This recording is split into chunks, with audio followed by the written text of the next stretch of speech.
nag-resign sa trabaho para magnegosyo? Yup! That's me! KJ Moto nga po pala.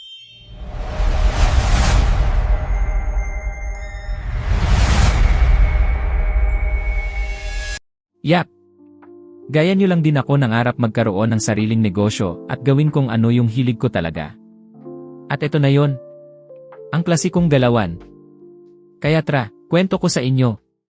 Nagsimula ito way back 2020. Noong nagkaroon ako ng sariling motor.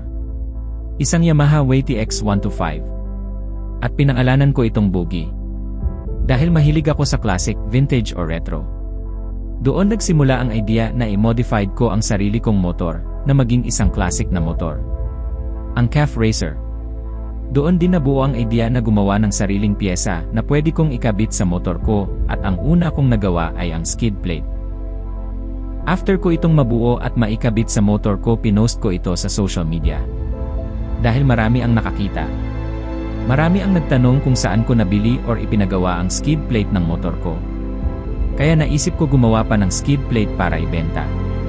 Naging mabenta ito online. Doon ko rin nakita ang potensyal ng produktong nagawa ko. Potensyal na maging isang negosyo. Kaya inaral ko yung mga dapat kong matutunan at kung paano ko ito masisimulan. Dahil online ako nagbebenta, kinailangan kong gumawa ng Facebook page para sa mas maayos na transaction online. At doon nabuo ang sarili kong brand, ang klasikong galawan. Hango ito mula sa ekspresyon na, Baka galawang funny yan! isang ekspresyon sa laro na bunga ng mahusay na paggamit ng hero ng isang player. Doon ko naisip na ang isang ekspresyon ay posibleng maging isang brand. Ekspresyon na, Baka galawang classic yan! ekspresyon mula sa mahusay na pag-build ng isang motor. Lumipas ang ilang taon bago ko tuluyang lisanin ang pagiging isang empleyado. Isang kaibigan ko ang may pangarap din gaya ng pangarap ko. Doon nagtagpo ang landas namin mula sa isang pangarap.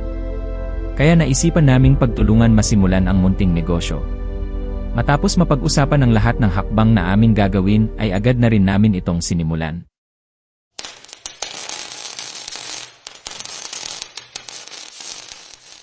Mula sa pagbili ng kagamitan, Hindi, kahit balikan na natin. Ha? Kakain muna tayo. Oo, pwede. Boss, hanggang anong oras ba kayo? Yung ganito, ito yung oilless, no? mga construction materials,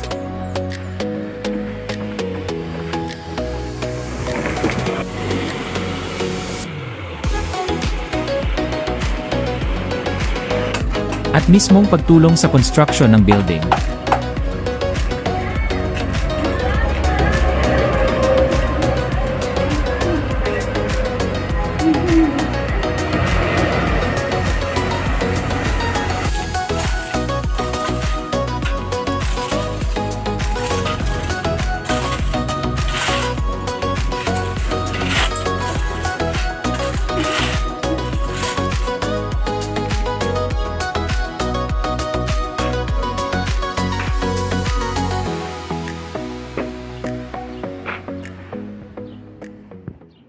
Ito na ang ating pangarap.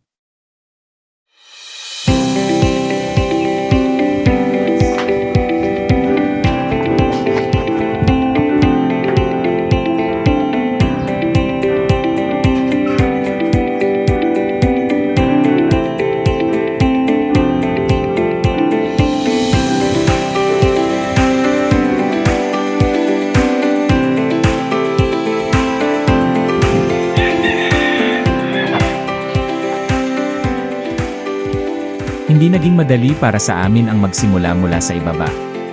Bagamat baguhan sa mundo ng motorcycle industry, hindi ito naging hadlang para matupad ang ating pangarap. Kaya't samahan niyo ako sa journey ng klasikong galawan. Let's G!